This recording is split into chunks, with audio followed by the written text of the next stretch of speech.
Living in our modern society has placed certain expectations on us, which often means that we make decisions to keep up with the Joneses, but which don't actually necessarily make us happy.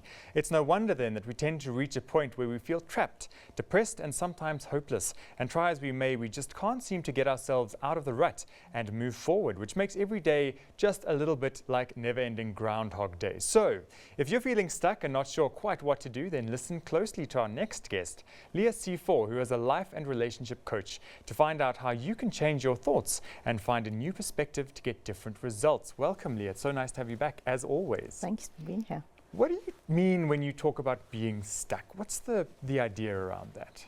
I think the being stuck can happen on a mental, emotional and physical level. So I think mostly it's mentally feeling hopeless, feeling that no matter what you're trying, nothing is changing. It's that feeling of being stuck in mud. Like Yes. It doesn't matter how much effort you put into something, it doesn't seem to be moving forward. The more you struggle, the more you... Absolutely, the more you sink. So it's a mental paralysis. People can sometimes feel stuck in a physical way of no matter what they do, they can't shift their body or they can't shift their health. Or and mentally it's applying the same thought processes to old problems and not being able to move through that. Okay. So I love that you say Groundhog Day because it is that feeling of running around with one foot nailed to the floor. Yes. You just keep repeating the same stuff again, and that stuckness gets experienced on all levels. And it's not something that happens from one day to the next. This is the build-up over time of stresses and challenges and things like that. As you say, going around in the same circle.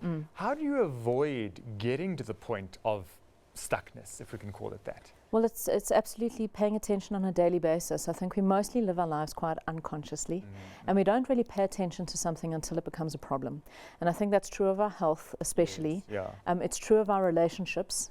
And of our jobs. When we've let things go bad for so long without paying attention to them, that's when they start to fall to pieces. So a daily check-in simply with yourself of how was my day today, what has not worked for me about my behavior today, what is something I could do differently tomorrow that could maybe get a different result. Okay. So it's just that constant checking in and monitoring yourself regularly. And I imagine also being honest with yourself to say, look, this is not working, so what do I need to do to shift it into the right lane so that it starts to work again? And to be clear about what's not working, because it's very easy to have a feeling that your whole life isn't working. Yes, yes. And that's why I'm a big fan of compartmentalizing where the issues lie. So separate out, you can Google life wheel, and a life wheel will bring up what we use in coaching is for you to be able to look at your health and fitness, your relationships, your money, your family, your spiritual path, your home environment, and so on. Separate those out and then be very specific about where the real issue actually is. Okay. Because if you're feeling stuck at work, it doesn't mean you're stuck in your relationship or with your health or with your kids. It just feels like that because you're not paying attention to it. Absolutely. Now, if somebody does feel stuck, how do you start to take one step out? Because it's quite daunting if you everything that's familiar to you feels like it's not working. So how do you know which direction to move first? Look, I think it's important to look at why you think you need to be somewhere that you're not. What I see with a lot of stuckness is people have some idea of what their life should be or who they should be versus just accepting who they are and where they are. So what level of competitiveness or what level of expectation are you putting on yourself that's creating that I don't know how to get from where I am to where I think I need to be. Absolutely. So it's just bring it back and bring it close. It's understanding that you are totally in control of the results you get in your life. Nobody else. You are the one that is choosing actions, thoughts and behaviors that are creating the results that you're getting. So if you don't like the results, don't point the finger out there. Take ownership within here of what are you doing that is creating this. And negative self-talk is a big thing that keeps people stuck in stuckness. I should have done that, or I can't do that, or I'm going to have to be that. That negative self-talk is something you've got to remove from your vocabulary if you want to start shifting out of stuckness. Right. I think also the point that I made in the introduction about keeping up with the Joneses, that's a huge thing because if you're not able to keep up, you're kind of stuck in that rut of trying, but you're never getting anywhere because it's just a vicious circle again. And if you're stuck in that FOMO, if you're stuck in that place of competitiveness, then please get off social media because social media breeds that. You see how somebody else is behaving, what holiday someone else had, what somebody else bought from some clothing store. It's really this competitiveness is driven by social media. And if you don't have the ability to observe it without getting into effect of it, don't put yourself there in the first place. Absolutely. But also what I'm noticing more and more is that there, especially probably now in a lockdown situation where people aren't able to travel, but they'll post things from 2 years ago and not make a deal about the fact that it was 2 years ago. So they post the same 5 pictures maybe that seem like they live this grand and glamorous life, yet they're just the same as we are, you know. And let me tell you something about the looking good, fab, glamorous life. Those people are still having relationship problems. Those people are still having issues with their kids. You don't put that up on You Facebook. don't put that on. So please just be real about what you see and what you know is really going on behind the scenes. Yes. And also, you cannot control any of that. You can control yourself. So another big thing of getting out of stuckness is focus on what you absolutely can control, and let go of all the stuff you cannot control.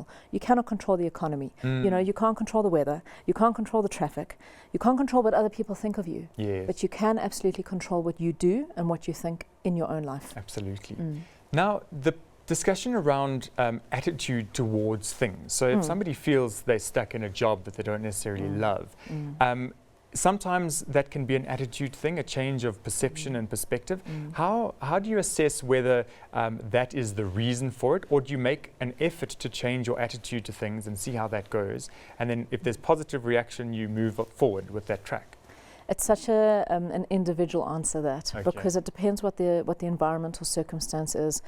People very much have to always remember that your job is not who you are. Your job is what you do. You are paid to do a job, so show up, do it, and leave, and find that line at the end of the day of that's no longer where I am now being present with my relationship and with my kids. Because feeling frustrated and stuck in a work environment definitely flows over into a home environment, and it impacts marriage, it impacts parenting, because people feel powerless and they feel out of control when they can't really express their frustrations at work. So they're going to bring that home and be dominant at home, or try and control at home, or be frustrated at home. But in terms of a work environment, yes, it is changing your attitude, and definitely in communication with your boss, with your colleagues, about things that aren't working cannot be changed. But not just wishing it. You actually have to set up meetings and have communications around it.